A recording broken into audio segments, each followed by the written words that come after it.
नमस्कार students. Today we will read lesson 2 of our past, नए राजा और उनके राज्य, यानी कि new kings and their kingdoms.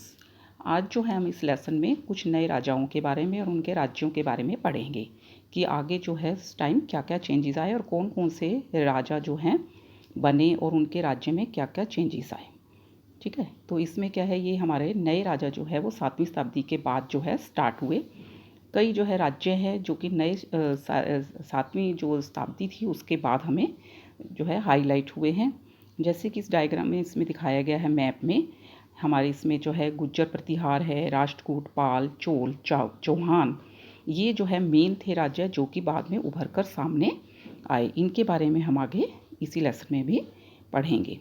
तो इसमें देखिए स्टूडेंट, नए राजवंशों का उदय कौन कौन से हुए। जैसे कि 7वीं सदी में आते आते जो महाद्वीप थे उनके बहुत बड़े बड़े भाग में जो भूस्वामी थे, बहुत बड़ी ज़मीन के मालिक थे, योद्धा सरदार थे, जो है वो आगे जो है आ चुके थे।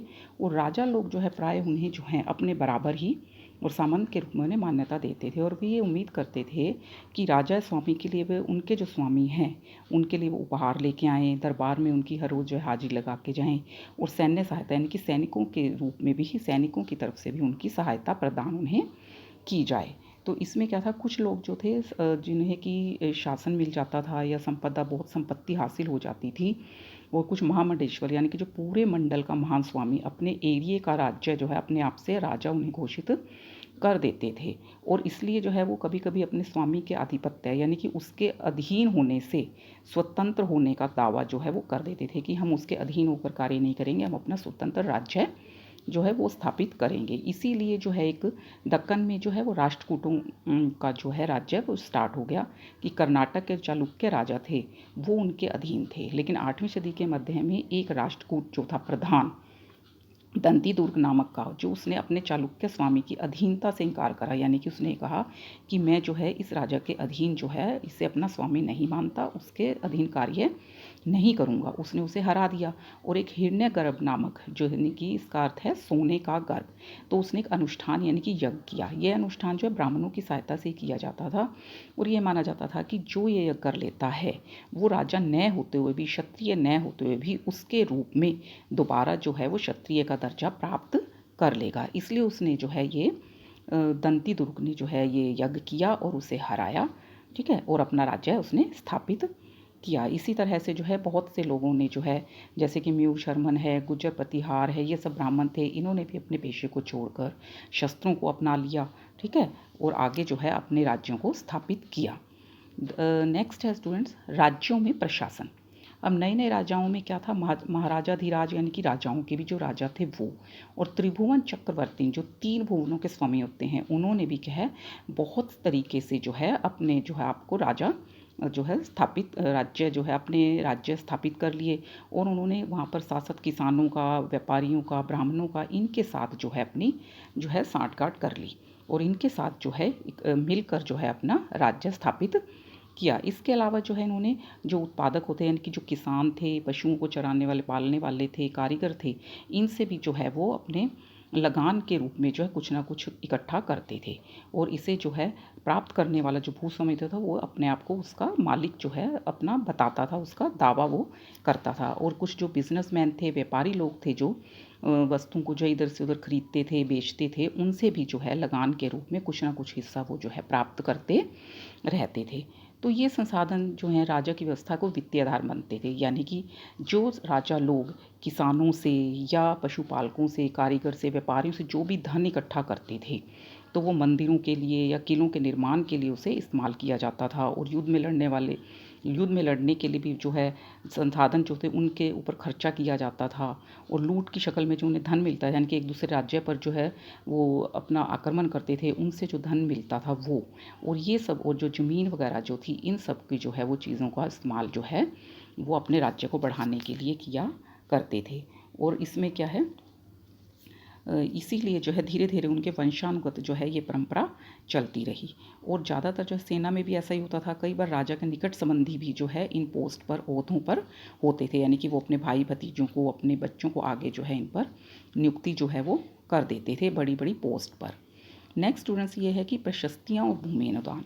प्रशस्तियों में क्या है, ऐसा होता है जिसमें कि शब्द जो होते हैं वो सत्य भी नहीं हो सकते। ज़रूरी नहीं है कि जो भी है उसमें वो सभी कुछ जो है सच हो या सत्य है। और इसमें शासक जो था, राजा जो था, वो खुद को कैसा दर्शाना चाहते हैं वो इसमें लिखा जाता था कि जैसे कि कोई शूरवीर है, महान योद्धा है, ठीक है, वो अपने आप को दिखाता था। और कुछ विद्वान जो है ब्राह्मणों द्वारा रची गई थी ये, और अक्सर अपने प्रशासन में भी ये जो ब्राह्मण विद्वान थे वो उसमें मदद किया करते थे। ठीक है, तो इसमें क्या है स्टूडेंट, राजा लोग जो थे ब्राह्मणों को भूमि अनुदान से पुरस्कृत का मतलब है भूमि को जो है उन्हें एक उपहार के रूप में जो है प्रदान करते थे। और ये जो होती थी ताम्रपत्र यानी कि तांबे के जो पत्र होते थे उन पर लिखी जाती थी, जो कि भूमि जो पा रहे हैं, जिनको इनाम के रूप में मिल रही है, उनके नाम जो हैं इसमें लिखे जाते थे। ठीक है स्टूडेंट, तो इसमें क्या है, आगे हमारा क्या है, भूमि के साथ और भी बहुत सी चीज़ें जो हैं उन्हें दी जाती थी। और 12वीं शताब्दी में फिर एक जो है संस्कृत काव्य भी रचा गया बहुत बड़ा, जिसमें कि कश्मीर पर जो शासन करने वाले राजा हैं उनके बारे में लिखा गया है कि किसने कैसे राज्य किया, राज किया और अपने राज्य का कैसे विस्तार किया। इसे जो है कलहन नामक जो रचनाकार है, यानी कि उसने जिसने लिखा था उसका नाम कलहन है, उसने लिखा है। उसने ये लिखा है कि शिलालेख जो होते थे, पत्थरों पे लिखे जाने वाले लेख, दस्तावेज जो थे, प्रत्यदर्शियों के वर्णन यानी कि इसने क्या देखा और प्रत्यक्ष रूप में, और पहले के जो इतिहास थे उनके लिए अनेक स्तोत्रों का उसने इस्तेमाल किया। ठीक है, तो इसके लिए जो है यहाँ पर जो 12वीं शताब्दी थी ये असाधारण ग्रंथ माना जाता है, क्योंकि उसमें सभी कुछ उन्होंने लिखा गया है। और नेक्स्ट है जो धन के लिए कई बार जो है राजा जो होते थे वो कोई विशेष क्षेत्र होता था, किसी दूसरे क्षेत्र पर भी वो नियंत्रण करने का प्रयास करते ताकि उन्हें बहुत सा धन प्राप्त हो जाए और अपने राज्य का जो है वो विस्तार कर सकें।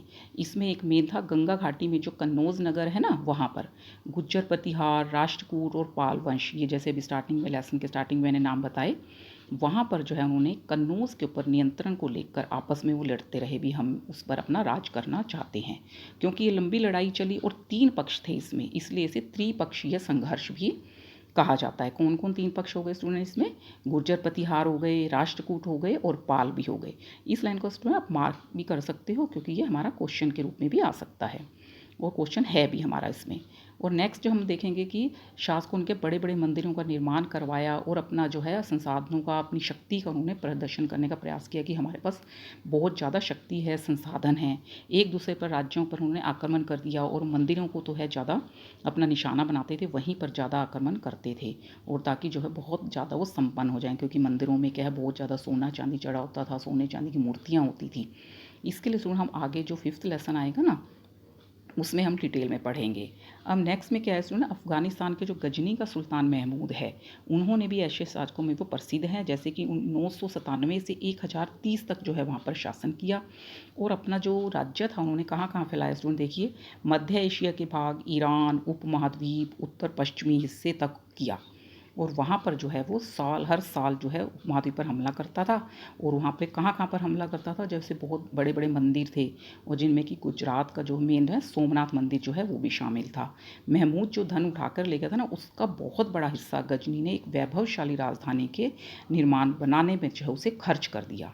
और सुल्तान जो महमूद है उसने अपने द्वारा जीते गए जो लोग हैं उनके बारे में वो कई बातें जानना चाहता था।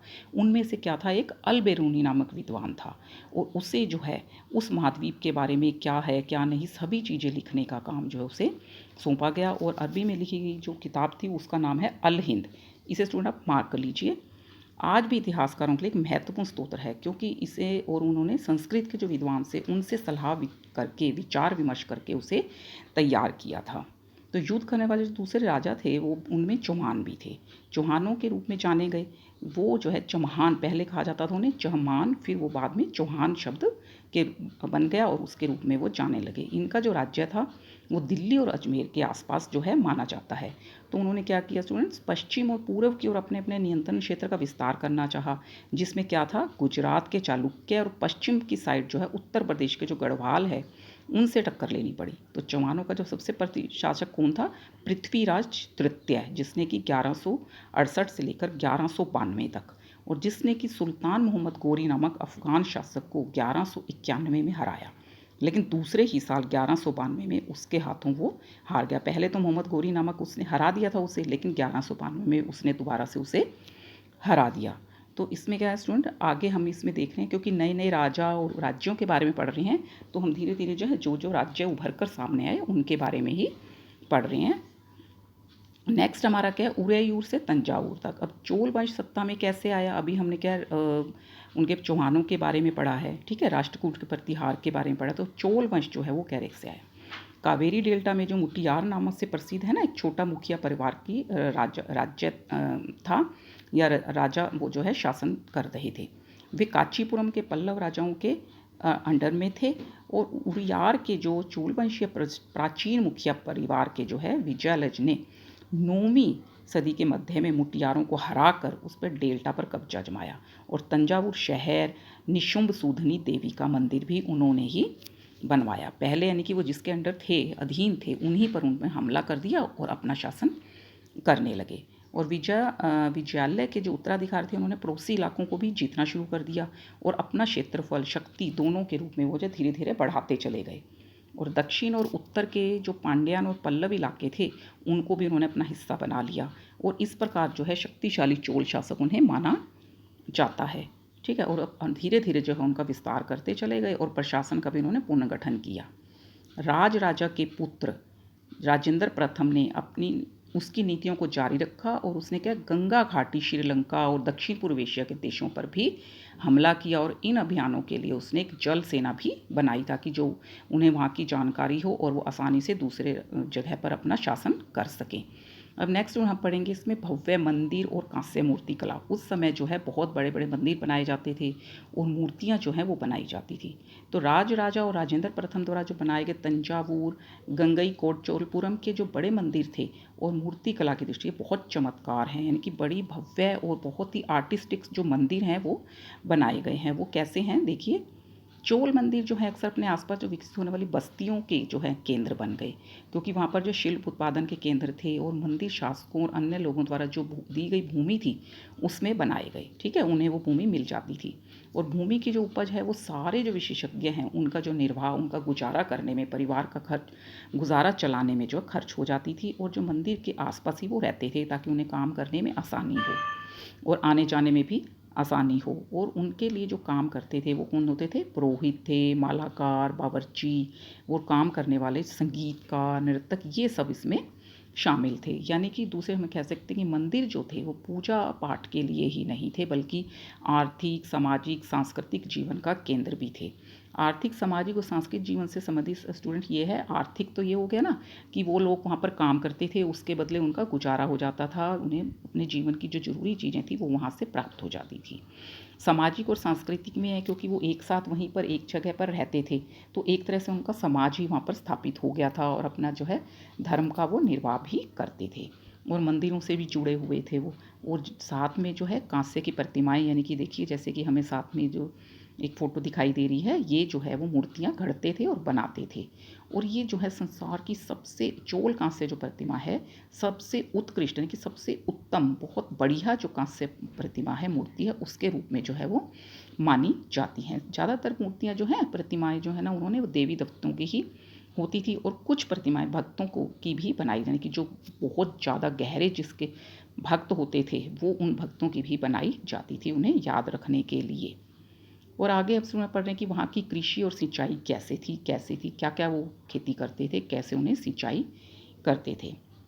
तो इसमें क्या है स्टूडेंट, कावेरी नदी बंगाल की खाड़ी में मिलने से पहले जो है वो, जैसे कि आपको इसमें मैप में जो है यहाँ पर दिखाई देगा, आगे है यहाँ, आगे यहाँ मैप में आप देखना, यहाँ पे क्या है कि मानचित्र 2 में, तो इसमें क्या है, कावेरी नदी जो है बंगाल की खाड़ी के मिलने से पहले कई छोटी छोटी शाखाओं में बढ़ जाती हैं। तो ये शाखाएं जब पानी बाहर बहता है तो इनमें, क्योंकि पानी बहता है तो इसमें खनिज लवण होते हैं, और जिससे कि ये किनारों की जो मिट्टी है वहाँ पर उपजाऊ मिट्टी जमा हो जाती है, और जो कि खेती के लिए बहुत ही उत्तम होती है। तो इनका पानी जो है खेती के लिए, चावल की, विशेषकर चावल की खेती के लिए जो है नमी, आर्द्रता मतलब नमी जो है प्रदान करता है, और यहाँ पर चावल जो हैं वो बहुत ही अच्छी किस्म के पैदा होते हैं। हालांकि तमिलनाडु के कुछ हिस्सों में भी कृषि जो पहले विकसित हो चुकी थी, लेकिन जो 5वीं और 6ठी सदी में आकर आगे आगे जैसे टाइम बढ़ता गया, वहाँ पर बड़े पैमाने पर लार्ज स्केल पर जो है खेती करना शुरू कर दिया लोगों ने, और जंगलों को साफ करना शुरू कर दिया। दूसरे इलाकों में ज़मीन को समतल यानी कि उसे प्लेन किया जाता था। डेल्टा क्षेत्रों में बाढ़ को रोकने के लिए तटबंध बनाए जाते थे ताकि बाढ़ जो है वहाँ पर रुक जाए, और पानी जो है खेतों तक ले जाने के लिए वो नहरों का निर्माण यानी कि छोटी छोटी नहरें बना देते थे, ताकि वो पानी जो इकट्ठा किया है उन्होंने, और वो पानी को खेतों तक जो है उन नहरों के द्वारा जो है ले जाया जाए, और वहाँ पर जो है एक साल में कई बार 2 फसलें भी वो उगाते थे। ठीक है स्टूडेंट, तो इस प्रकार की उनकी खेती थी, और शुरू में तो खेती कम थी, लेकिन धीरे धीरे जो है उनकी खेती जो है बढ़ती चली गई, और ज़्यादा जो है अनाज और फसल जो है वो स्टूडेंट उगाने लगे। और कई जगहों पर फसल की सिंचाई कृत्रिम रूप से करना यानी कि प्राकृतिक नहीं होकर हम जो है मनुष्य ने अपने सिस्टम से जो है शुरू करना कर दिया। जैसे कि कुछ इलाकों में कुएँ खोद दिए गए, फिर बारिश का पानी उसमें इकट्ठा हो जाता था, और कई जो है बड़े बड़े विशाल सरोवर यानी कि तालाब जो मनुष्य द्वारा बनाए जाते थे, वहाँ पर भी पानी इकट्ठा हो जाता था, और उसके लिए फिर सिंचाई की काम के लिए योजना की जरूरत थी। कैसे ये पानी जो कुओं का है, तालाब का है, सरोवर का जो पानी है, वो कैसे जो है खेतों तक ले जाया जाए। वहाँ पर खेती करने के लिए श्रम, लेबर संसाधन को व्यवस्थित करना भी, कैसे सिंचाई की जाए, कैसे खेती करनी है, इन कामों की देखरेख करनी है, पानी किससे दिया जाए, कैसे दिया जाए, ये सब चीज़ें जो हैं उन्होंने प्लानिंग करनी फिर शुरू कर दी। और वहाँ पर ज़्यादातर जो नए शासक थे वो, और साथ साथ ही जो गाँव में रहने वाले लोग थे वो इसमें जो है इस काम में इंटरेस्टेड होने लगे। उन्होंने इसमें अपना इंटरेस्ट जो है वो दिखाना भी जो है फिर स्टार्ट कर दिया। अब आगे सुने इसमें क्या हुआ कि साम्राज्य का प्रशासन भी कैसे संगठित था, कैसे जो है उन्होंने अपना शासन किया। कुछ किसानों की बस्तियां जो ऊर कहलाती थी, यानी कि सिंचित खेती के साथ बहुत समृद्ध हो गई, क्योंकि उन्हें खेती के लिए जो है मेन चीज़ क्या होती है, पानी की बहुत ज़रूरत होती है। तो पानी की ज़रूरत उनकी पूरी होने लगी, और धीरे धीरे जो इस तरह के गाँवों के समूह को नाडू कहा जाता था। जो किसानों की बस्तियाँ थी ऊर कहलाती थी, इसे स्टूडेंट मार्क कर लीजिए। और कुछ गांव जो थे उनके समूह को हम क्या कहते हैं, नाडू। तो ग्राम परिषद और नाडू न्याय करने और कर वसूलने जैसे कई तरह के कार्य भी करते थे। भी किसी के साथ कोई लड़ाई झगड़ा हो जाता है, किसी का कोई गलत काम ना हो, उसके लिए जो है वो न्याय करते थे। और वे लाल जाति के जो धनी किसान थे वो भी चोल सरकार की देखरेख में नाडू के कामकाज में अच्छा खासा नियंत्रण उन्होंने अब हासिल कर लिया था। ठीक है, इस प्रकार जो है कई जो है उन्होंने अरियार है जैसी उपाधियाँ दी गई। केंद्र में महत्वपूर्ण राजकीय जो पद थे वो भी इसमें जो है स्टूडेंट सौंपे गए। अब देखिए स्टूडेंट, इसमें जो है ब्रैकेट में सॉरी बॉक्स में है कि भूमि की विभिन्न कोटियाँ। वेलन वगाई जो है वो गैर ब्राह्मण किसान स्वामी भूमि की भूमि, जो कि ब्राह्मण नहीं थे उन किसानों की स्वामी की भूमि थी। और ब्रह्मतेय जो ब्राह्मणों को उपहार के रूप में मिली गई थी। शाला भोग जो थी किसी विद्यालय के रखरखाव के लिए उन्हें भूमि मिलना। देवदान या तिरुन टुक्कनी मंदिर को उपहार के रूप में जो दी गई थी भूमि वो। पल्ली चंदम जैन संस्थाओं को दान दी गई भूमि। इन सब के नाम हैं, ये भी किस किस को कैसे दी गई थी, तो उन्हें क्या कहते हैं। अब इसमें ये कह रहा है कि स्टूडेंट देखो, ब्राह्मणों को क्या समय समय पर भूमि अनुदान का जो है भूमि यानी कि भूमि जो है उन्हें उपहार के रूप में जो है दी जाती थी। और इसीलिए कहा परिणाम से जो कावेरी घाटी है, दक्षिण भारत के दूसरे हिस्से हैं, वहाँ पर जो है बहुत से ब्राह्मण की जो बस्तियाँ हैं वो अस्तित्व में आने, लेकिन बहुत से ब्राह्मणों के जो है गांव वहाँ पर बसने लगे। प्रत्येक ब्राह्मण की ब्रह्मदेय की जो यानी कि जो ब्राह्मणों को भूमि दी गई थी उनकी एक सभा होती थी। ये सभाएं कुशलतापूर्वक कार्य करती थी। इनके निर्णय शिलालेखों पर, मंदिरों के पत्थरों पर, दीवारों पर ब्यौरेवार दर्ज किए जाते थे। नगरम के नाम से ज्ञात व्यापारियों के संघ भी अक्सर शहरों में जो है प्रशासनिक कार्य संभालते थे, करते थे। और इसमें क्या है, तमिलनाडु के जो चिंगलपुट्टी गाँव हैं, जिले हैं सॉरी, उसके उत्तर मेरूर से प्राप्त जो अभिलेख हैं उस पर भी बहुत से विस्तार का वर्णन जो है इसमें किया गया है कि कैसे वो सिंचाई का कामकाज करते थे, बाग बगीचों को देखते थे, मंदिर की देखरेख कैसे की जाती थी। तो धीरे धीरे जो है इसका काम जो फैलने लगा। और इसमें जो है एक ताल पत्र थे, वो छोटे छोटे टिकटों पर जो है, टिकट होती है ना, उस पर स्टैंप यानी कि लिखे जाते थे। मिट्टी के बर्तन में वो रख दिए जाते थे, और किसी भी छोटे लड़के को हर समिति के लिए एक एक टिकट निकालने के लिए फिर उन्हें कहा जाता था। तो उसमें क्या होता था, जिसके हिस्से में जो काम आता था उसे वही करना पड़ता था। तो इसमें क्या है स्टूडेंट, आगे ये बताया गया है